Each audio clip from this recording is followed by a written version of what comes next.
আচ্ছা, এখন প্রত্যেক মাসে যে আমরা ফায়ার ড্রিল করে থাকি, আমরা আপনাদেরকে বেশ কিছু নির্দেশনা দিয়ে থাকি। এইবারও আমরা কিছু নির্দেশনা দিচ্ছি, যেমন এই ফায়ার ড্রিলে বা ইভাকুয়েশন ড্রিলে আপনারা 9 মিনিট লাগছে উপর থেকে নিচে নামতে, যেটা নামতে হবে আপনাদের সর্বোচ্চ 3 মিনিটের মধ্যে। কয় মিনিট? 3 মিনিট। 3 মিনিটের বেশি যদি আপনি সময় নেন, তাহলে 3 মিনিটের মধ্যে আগুন বড় আকার ধারণ করবে, আর এতে করে জীবন হুমকির মধ্যে পড়ে যাবে। বুঝতে পারছেন কিনা? তাইলে আমরা কয় মিনিটের মধ্যে নামবো? 3 মিনিট। আগুন লাগতে 3টা জিনিস লাগে। 1 নম্বরে হচ্ছে অক্সিজেন লাগে, 2 নম্বরে ধার্য বস্তু লাগে, আর 3 নম্বরে লাগে হচ্ছে তাপ। এই 3টা জিনিস আমাদের কারখানায় আছে, যে কোনো সময় আগুন লাগতে পারে। আমাদের করণীয় হইল আমরা ধার্য বস্তুকে, যেখান থেকে হিট উৎপন্ন হয়, তাপ, ইলেকট্রনিক যন্ত্রপাতি বা হচ্ছে মেশিনের মোটর, আয়রন, এগুলার থেকে দূরে রাখবো।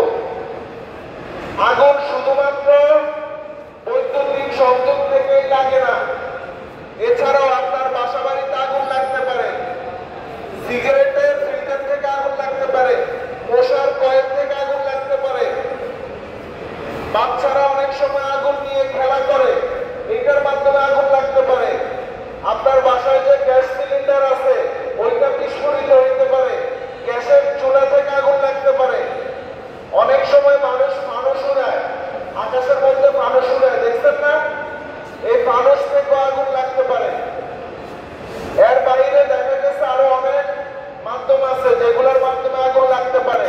তা আমাদের কারখানায় বৈদ্যুতিক সংযোগ রয়েছে, এই বৈদ্যুতিক সংযোগ থেকে আগুন লাগতে পারে। আপনাদের দায়িত্ব হচ্ছে বৈদ্যুতিক সংযোগ বা মেশিনের যে মোটর আছে, এগুলার ধারে কাছে আমরা গার্মেন্টস রাখবো না, এবং অন্যদেরকেও সচেতন করব। এছাড়া ধুলাবালি থেকে আগুন লাগতে পারে। অনেক সময় আপনাদের মোটরগুলার উপরে 1 ইঞ্চি পরিমাণ ধুলার স্তর জমে। এছাড়া বাসবারের যে লাইনগুলো আছে, বৈদ্যুতিক লাইন, এইগুলাতে দেখবেন 1 ইঞ্চি 1.5 ইঞ্চি পর্যন্ত ডাস্ট পড়ে, যেগুলো হচ্ছে আমাদের যে কাপড়, ফেব্রিক, এই ফেব্রিক ডাস্ট, এটার থেকে আগুন লাগতে পারে। বুঝতে পারছেন কিনা? কাজে আমাদের সচেতন হইতে হবে। আগুন লাগলে আমরা ফায়ার সার্ভিসকে জানাইতে হবে কিনা? বলে না তো, হবে? আরো জোরে বলতে হবে। ফায়ার সার্ভিসকে কি জানাবো? ফায়ার সার্ভিসকে জানানোর জন্য একটা নাম্বার মনে রাখতে হবে। এই নাম্বারটা কত? কেউ কি বলতে পারবেন? যারা বলতে পারবেন হাত তোলেন। কারা কারা বলতে পারবেন হাত তোলেন? দেখেন অনেক পরিমাণে কম, তার মানে এই নাম্বারটা আমাদের মনে রাখতে হবে, ঠিক কিনা? এই নাম্বারটা হচ্ছে 102। কত বলছি? সাউন্ড হয় নেই। কত বলছি? 102। আবারও বলি, কত বলছি? এই নাম্বারটা মনে রাখতে পারবো না? ফায়ার সার্ভিসকে ফোন করলে আমাদের 4টা তথ্য দিতে হবে। 1 নাম্বার, এই কারখানার নাম এবং পূর্ণাঙ্গ ঠিকানা বলতে হবে।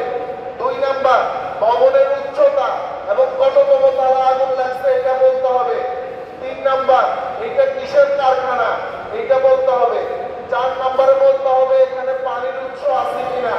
আগুন লাগলে আমরা আগুন নিভানোর জন্য যথেষ্ট পরিমাণে পানি আছে কিনা। আমাদের এখানে ফায়ার হাইড্রেন্ট আছে, ফিলার হাইড্রেন্ট আছে। যে পরিমাণ আগুনের পানির দরকার, যথেষ্ট পরিমাণ পানি সাপোর্ট আমরা পাবো। বলতে পারবো কিনা? আমাদের অগ্নি নিরাপত্তার বিষয়ে সর্বপ্রথম আমাদের সচেতন হইতে হবে। আপনারা জানেন খুব রিসেন্ট, এই যে গত বছর সেজান জুস ফ্যাক্টরিতে আগুন লাগে 100-র উপরে লোক মারা গেছে। চট্টগ্রামে কন্টিনেন্ট ডিপুতে আগুন লাগছে, ঠিক কিনা? ওইখানেও অনেক লোক মারা গেছে। কিছুদিন আগে ঢাকা শহরের 2টা রেস্টুরেন্টে আগুন লাগে অনেক লোক মারা গেছে, ঠিক কিনা?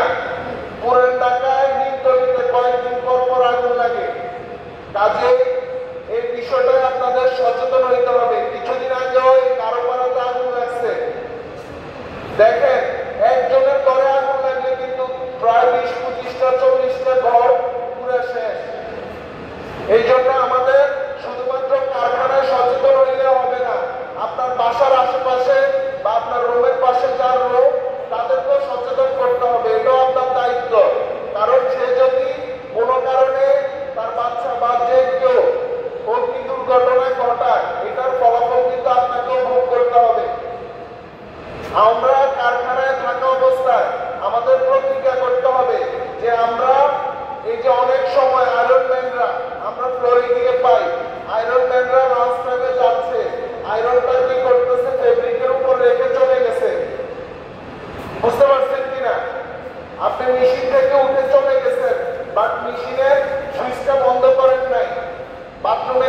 লাউন্সে গেছেন, মেশিনের সুইচ চালু আছে, আয়রনম্যানরা আয়রনটা রেখে চলে গেছে ফেব্রিকের উপর, এইখান থেকে হিট উৎপাদন হয়ে অগ্নি দুর্ঘটনা ঘটতে পারে। সর্বোপরি আমাদের সতর্ক হতে হবে। সতর্ক এবং সচেতনতা আমাদেরকে এই ধরনের দুর্ঘটনার হাত থেকে রক্ষা করতে পারবে। বুঝতে পারছেন কি পারেন নাই? পারছেন? আপনারা খুব সুন্দরভাবে এই ফায়ার ড্রিলে অংশগ্রহণ করছেন, যার জন্য ম্যানেজমেন্টের পক্ষ থেকে আপনাদেরকে আন্তরিকভাবে ধন্যবাদ। সেই সাথে বলে রাখছি, আপনাদের খেয়াল রাখতে হবে, প্রতিদিন কিন্তু প্রতি মাসে যে ফায়ার ইভাকুয়েশন ড্রিল হয় বা এই মাসিক অগ্নি মহড়া হয়, এইটা আপনারা মাথার মধ্যে গাইতে নেবেন না। কবে আগুন লাগবে এটা আমরা জানি না, কবে দুর্ঘটনা ঘটতে পারে এটা আমরা জানি না। আপনারা আজকে 9 মিনিট লাগাইছেন, এই 9 মিনিট লাগানো যাবে না। ফায়ার অ্যালার্মের শব্দ কানে আসা মাত্র সর্বোচ্চ 3 মিনিটের মধ্যে নামবেন। এটা যেন সবাই মনে রাখেন, এটা আপনাদের প্রতি রিকোয়েস্ট। অনেক সময় হইতে পারে আপনি ওয়াশরুমে গিয়ে বসে রয়েছেন, অগ্নি মহড়া হচ্ছে, আপনি আসতেছেন না, আপনি ভাইবা নিছেন এটা হচ্ছে মাসিক অগ্নি মহড়া। এটা নাও ঘটতে পারে। যেদিন দুর্ঘটনা ঘটবে সেদিন কিন্তু আপনার অসচেতনতার ফলে আপনার জীবন বিপন্ন হয়ে যাইতে পারে। এই জন্য আপনাদেরকে আমরা আবারও সচেতন করতেছি, অ্যাওয়ার করতেছি।